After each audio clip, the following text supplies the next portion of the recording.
ओम श्री परमात्मने नमः। ओम नमो भगवते वासुदेवाय। ओम श्रीये नमः। भगवते कृष्ण द्वैपायनाय नमः।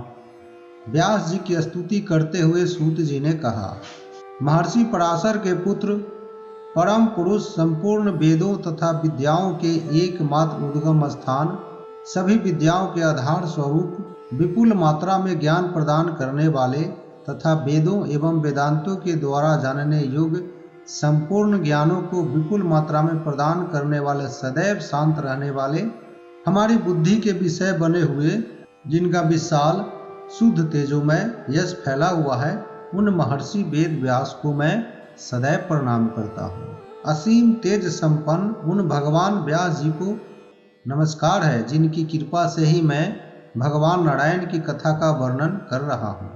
इस निर्मल पुराण में भगवान विष्णु का उत्तम महात्म्य वर्णित है। इस पुराण को सर्वप्रथम श्री हरि ने ब्रह्मा जी को सुनाया, ब्रह्मा जी ने नारद जी को सुनाया, नारद जी ने हमारे गुरु व्यास जी को सुनाया, व्यास जी ने सभी पुराणों, इतिहासों तथा संहिताओं को अपने अत्यंत प्रिय शिष्य मुझको बार बार पढ़ाया। मैं उसी अत्यंत दुर्लभ पुराण को आप लोगों के समक्ष कहता हूँ। अर्थात आकाश में केवल शब्द नामक गुण रहता है, वायु में शब्द और स्पर्श ये 2 गुण होते हैं, तेज में 3 गुण होते हैं, शब्द, स्पर्श और रूप, जल में 4 गुण होते हैं, शब्द, स्पर्श, रूप और रस, पृथ्वी में 5 गुण होते हैं, शब्द, स्पर्श, रूप, रस और गंध। अनेक प्रकार की शक्ति वाले ये महाभूत संघात के बिना अलग अलग रहकर प्रजाओं की सृष्टि नहीं कर सके, क्योंकि वे एक दूसरे से मिले नहीं थे। नमस्कार दोस्तों, श्री पद्म महापुराण के तीसरे खंड स्वर्ग खंड में आपका बहुत बहुत स्वागत है। श्री पद्म महापुराण के स्वर्ग खंड में सर्वप्रथम हम पहले अध्याय की कथा सुनेंगे। श्री पद्म महापुराण स्वर्ग खंड के पहले अध्याय में स्वर्ग खंड के विषय में शौनक और अन्य ऋषियों के प्रश्न के बारे में वर्णन किया गया है। उन्होंने सर्वप्रथम माता लक्ष्मी जी की वंदना की है। सदा लक्ष्मी जी के द्वारा वंदित उत्तमोत्तम सांसारिक जीवों के हृदय में प्रविष्ट तथा महापुरुषों के लिए एकमात्र आश्रय भगवान श्री गोविंद के चरण कमलों को मैं प्रणाम करता हूँ। एक समय की बात है, एक बार जलती हुई अग्नि के ज्वाला के समान देदीप्यमान सभी मुनिजन, हिमालय पर रहने वाले वेद वेदांग पारंगत मुनिगण, अनेक पवित्र आश्रमों में रहने वाले त्रिकालज्ञ महात्मागण, महेंद्र पर्वत पर रहने वाले तथा विंध्य पर्वत पर रहने वाले मुनिगण, पुष्करारण्य तथा कुरुक्षेत्र में निवास करने वाले श्रीशैल पर रहने वाले मुनिगण, धर्मारण्य में रहने वाले, दंडकारण्य में रहने वाले, जम्बू मार्ग में रहने वाले और सत्य मार्ग में रहने वाले, ये सभी मुनिगण तथा इन सबों के अतिरिक्त दूसरे भी बहुत से शिष्यों के साथ विद्यमान ऋषिगण नैमिषारण्य क्षेत्र में शौनक महर्षि से मिलने के लिए आए। भारतवर्ष के अनेक क्षेत्रों से बहुत सारे मुनिजन ऋषिगण नैमिषारण्य में पधारे। उन महर्षियों ने शौनक महर्षि की विधिवत पूजा की और शौनक महर्षि ने भी उन लोगों की पूजा की। उसके बाद शौनक महर्षि ने मृगचर्म आदि पवित्र आसनों पर वे सभी महर्षि बैठ गए। उसके बाद शौनक महर्षि के द्वारा दिए गए पवित्र आसन पर सभी महर्षि बैठ गए और भगवान विष्णु की पवित्र कथाएं आपस में कहने लगे। भक्ति भाव से भरे मुनियों, उनकी कथा समाप्त होने पर वहां पर महातेजस्वी कांति संपन्न सूत जी आए। वे व्यास जी के शिष्य और पुराणों के ज्ञाता थे। उनका नाम रोमहर्षण सूत था। उन्होंने उन ऋषियों को प्रणाम किया। उसके बाद वे भी उन ऋषियों से पूजित हुए। उनके बैठ जाने पर शौनक आदि महर्षियों ने सुखपूर्वक बैठे हुए व्यास जी के शिष्य रोमहर्षण सूत से शौनक आदि महर्षियों ने पूछा, हे सुब्रत, हे महाबुद्धिमान पौराणिक रोमहर्षण, हम लोग पहले आपसे पौराणिक कथाओं को सुन चुके हैं। इस समय हम लोग श्री हरि की कथा का ही चिंतन कर रहे हैं। मनुष्यों के लिए सबसे बड़ा धर्म वही है जिससे कि श्री हरि में भक्ति उत्पन्न हो। आप पुनः श्री हरि की कथा से युक्त पुराणों की कथा को सुनाए। श्री हरि की कथा से भिन्न कथा तो श्मशान के सदृश अपवित्र होती है। हम लोग सुन चुके हैं कि श्री हरि स्वयं तीर्थ स्वरूप है। आप पुण्य प्रदान करने वाले तीर्थों के नाम को बतलाएं। यह जगत किससे उत्पन्न होता है? उत्पन्न हुए जगत का पालन कौन करता है? और अंत में यह चराचरात्मक जगत किसमें लीन हो जाता है? कौन कौन से पवित्र क्षेत्र है? कौन से पर्वत पूज्य है? कौन सी नदियां अत्यंत पवित्र है जो मनुष्यों के पापों का विनाश करती है? सूत जी ने कहा, हे तपोधनो, आप लोगों ने बहुत अच्छा प्रश्न किया है। मैं पद्म नामक पुराण को प्रणाम करके इन सारी बातों को कहता हूँ। व्यास जी की स्तुति करते हुए सूत जी ने कहा, महर्षि पराशर के पुत्र परम पुरुष संपूर्ण वेदों तथा विद्याओं के एकमात्र उद्गम स्थान, सभी विद्याओं के आधार स्वरूप, विपुल मात्रा में ज्ञान प्रदान करने वाले तथा वेदों एवं वेदांतों के द्वारा जानने योग्य संपूर्ण ज्ञानों को विपुल मात्रा में प्रदान करने वाले, सदैव शांत रहने वाले, हमारी बुद्धि के विषय बने हुए, जिनका विशाल शुद्ध तेजोमय यश फैला हुआ है, उन महर्षि वेद व्यास को मैं सदैव प्रणाम करता हूँ। असीम तेज संपन्न उन भगवान व्यास जी को नमस्कार है, जिनकी कृपा से ही मैं भगवान नारायण की कथा का वर्णन कर रहा हूँ। मैं अत्यंत पवित्र पद्म पुराण की कथा कह रहा हूँ। इस पुराण में 55,000 श्लोक हैं और इसके 7 खंड है।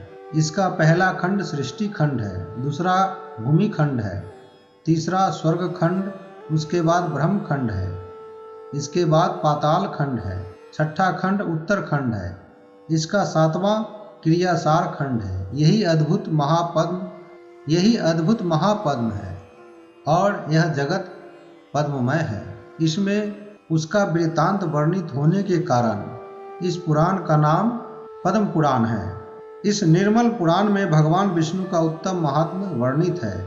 इस पुराण को सर्वप्रथम श्री हरि ने ब्रह्मा जी को सुनाया, ब्रह्मा जी ने नारद जी को सुनाया, नारद जी ने हमारे गुरु व्यास जी को सुनाया, व्यास जी ने सभी पुराणों, इतिहासों तथा संहिताओं को अपने अत्यंत प्रिय शिष्य मुझको बार बार पढ़ाया। मैं उसी अत्यंत दुर्लभ पुराण को आप लोगों के समक्ष कहता हूँ। उसका श्रवण करके मनुष्य ब्रह्म हत्या आदि पापों से मुक्त हो जाता है। जो इसका श्रवण करता है उसको सभी तीर्थों में स्नान करने का फल प्राप्त होता है। अत्यंत श्रद्धा पूर्वक इसका श्रवण करने से मुक्ति की प्राप्ति होती है। जो मनुष्य बिना श्रद्धा के भी इसका श्रवण करता है वह पुण्य समूह को प्राप्त करता है। इसलिए हर प्रकार के प्रयासों के द्वारा पद्म पुराण का श्रवण करना चाहिए। उसके आदि खंड को मैं कहता हूँ, यह पापों का विनाश करने वाला है। यहाँ पर अपने शिष्यों के साथ विद्यमान मुनिजन आप लोग इसे सुनिए। सूत जी ने आगे कहा, हे मुनीश्वरों, मैं आदि सर्ग का वर्णन कर रहा हूँ, जिसमें अव्याकृत ब्रह्म से ब्रह्मांड की उत्पत्ति का वर्णन है। उसके द्वारा सनातन परमात्मा श्री भगवान का ज्ञान होता है। सृष्ट वस्तुओं के प्रलय हो जाने के बाद कुछ भी नहीं था। उस समय संपूर्ण जगत को उत्पन्न करने वाली ब्रह्म ज्योति हुई।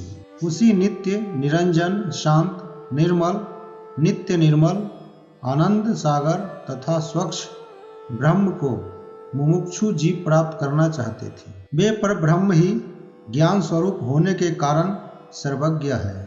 वे अनंत, अजन्मा, निर्विकार, विनाश रहित, सदा स्वच्छ रहने वाले अच्युत हैं, सर्वत्र व्यापक और महान है।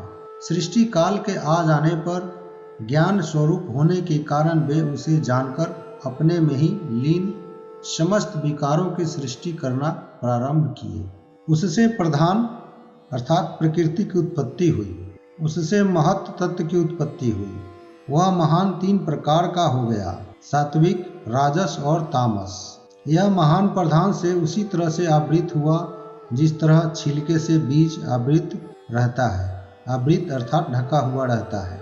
उस महत् तत्व से सात्विक, राजस और तामस ये 3 प्रकार के अहंकार उत्पन्न हुए। जिस तरह प्रधान से महान आवृत हुआ उसी तरह से महान से अहंकार आवृत हुआ। भूत आदि अर्थात तामस अहंकार विकृत होकर सर्वप्रथम शब्द तन्मात्रा को उत्पन्न किया। उस शब्द तन्मात्रा से शब्द गुण वाले आकाश की उत्पत्ति हुई। शब्द तन्मात्रा तथा आकाश को भूत आदि अहंकार ने आवृत किया। उस शब्द तन्मात्रा से स्पर्श तन्मात्रा की सृष्टि हुई। उससे बलवान वायु की उत्पत्ति हुई। वायु का गुण स्पर्श हुआ। आकाश तथा शब्द तन्मात्रा ने स्पर्श तन्मात्रा को आवृत किया। उसके बाद विकृत होकर वायु ने रूप तन्मात्रा की सृष्टि की। उस वायु से ज्योति की उत्पत्ति हुई और उसका गुण रूप हुआ। स्पर्श तन्मात्रा ने वायु तथा रूप तन्मात्रा को आवृत किया। तेज ने भी विकृत होकर रस तन्मात्रा की सृष्टि की। उससे जल की उत्पत्ति हुई और यह रस स्वरूप हुआ। रस तन्मात्रा तथा जल को रूप तन्मात्रा ने आवृत किया। विकृत होकर जल ने गंध तन्मात्रा की सृष्टि की। उससे पृथ्वी उत्पन्न हुई। उसमें सभी भूतों के गुण हो गए। वह चूंकि संघात रूप है इसलिए उसका गुण गंध है। उन तन्मात्राओं में केवल उनके विशेष भूत ही पदार्थ थे, इसलिए वे तन्मात्रा कहलाते हैं। ये तन्मात्राएं विशेष रहित होती हैं। विशेषतः विशेष इनसे क्रमशः अधिक होते हैं। भूतों का यह तन्मात्रा सर्ग तासहा अहंकार से होता है। हे तपोधन मुनियों, इस तन्मात्रा सर्ग का मैंने संक्षेप में वर्णन किया। ये इंद्रियां तेजस अर्थात राजस अहंकार जन्य है और इंद्रियों के अधिष्ठात्री देवता वैकारिक सात्विक अहंकार जन्य कहे गए हैं। इनमें 11वां इंद्रिय मन है। यह तत्वों का चिंतन करने वाले पुरुषों ने कहा है। ज्ञानेन्द्रिया 5 है, कर्मेंद्रिया भी 5 ही है। हे अपने वंशों को पवित्र बनाने वाले महर्षियों, मैं इन इंद्रियों और उन इंद्रियों के कार्यों को बतलाता हूँ। श्रोत्र, त्वक, चक्षु, जीवा तथा घ्राण, ये 5 ज्ञानेन्द्रियां हैं। ये पांचों ज्ञानेन्द्रियां शब्द, स्पर्श, रूप, रस और गंध का ग्रहण करती हैं। यही इन इंद्रियों को विषय है। पायु, उपस्थ, जनेन्द्रिय, पाणि, पाद तथा वाक, ये 5 कर्मेंद्रियां हैं।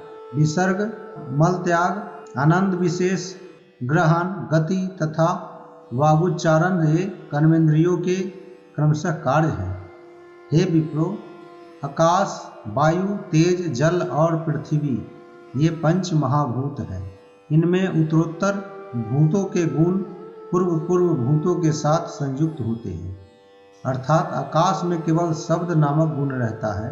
वायु में शब्द और स्पर्श ये 2 गुण होते हैं। तेज में 3 गुण होते हैं, शब्द, स्पर्श और रूप। जल में 4 गुण होते हैं, शब्द, स्पर्श, रूप और रस।